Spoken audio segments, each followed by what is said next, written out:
Jordan Mason from Georgia Tech in his third year. He goes for 147 yards and a tud.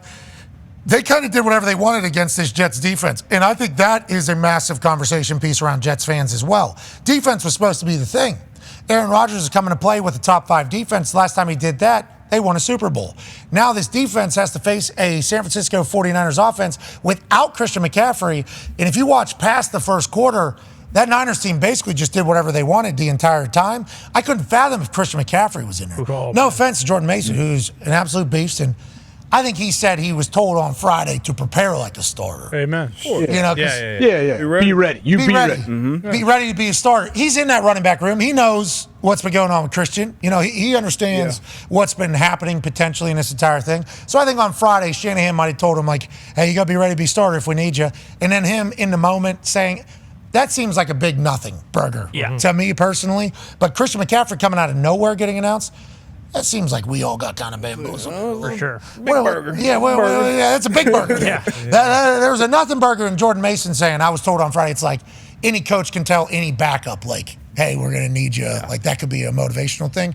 But the Christian McCaffrey announcement coming out of nowhere, that seems like a much bigger deal. Because how long is Christian McCaffrey not playing for? Because we didn't know this was even possible there for a bit. It's all, for me, it's always concerning. Calf, obviously, but calf, Achilles, like, that's always concerning, especially when they linger. Now, the Jordan Mason coming in and having the type of game that he did. Now, hey, take your time. Maybe it's 2 or 3 more weeks you sit on the shelf until you're 110% to come back. But, I mean, Jordan Mason, he had a great night, and obviously he's not as polished and savvy, you know, with the media when it comes to what? Okay. It sounded like the way you were setting that up. No. He kind of got Jen. He's a good player. You know, you never know. I don't care where he was drafted or not drafted. You get your opportunity, especially in the system like this, a play caller like this, quarterback, all these weapons around. Nobody's coming into the game saying, hey, this is going to be the game record. We have to stop. Now, you know you have to stop San Fran's running game. But this guy, I mean, I felt like every time he touched the ball, he was running for 10 a pop, which was shocking against this Jets defense. But I think that Jets defense will figure it out. Yeah, and the offensive line, AJ just alluded to it there on that touchdown down in the red zone. Like,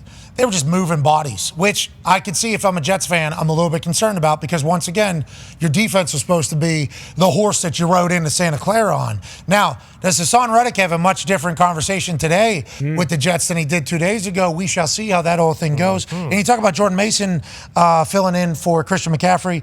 Deebo Samuel also in the backfield, per usual. He goes for 23 yards and a tud there. Hard yards, too. There's a couple hard yards out of Deebo Samuel. And then whenever, you know, Purdy needed one in times when the game wasn't as big, he was looking for Deebo. So Ayuk will get back into the groove of it. Jawan Jennings goes for 64 yards. He's also a great downfield blocker. And kicker goes 6 for 6. It's like this Niners team's in midseason form. I think what they did was exactly what they thought they were going to do.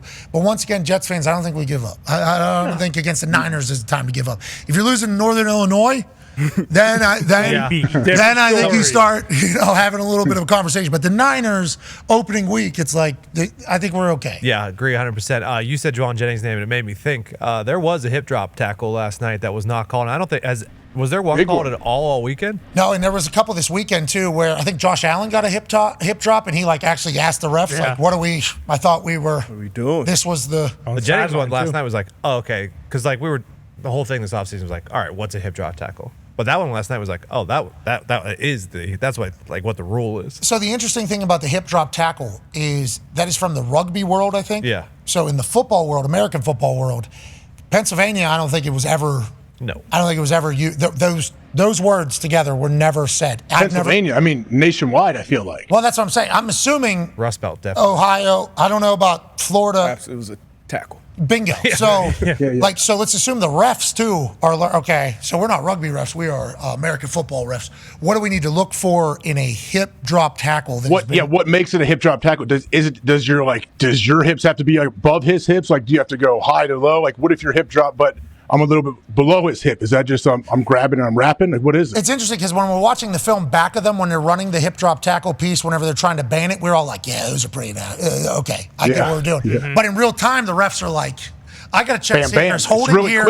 Yeah. I got to check if this person's lined up outside. And then I got to, I don't know. Maybe. Was it? I think that looked that. And then the first guy that calls it is like, that's a whole nother conversation in this entire thing.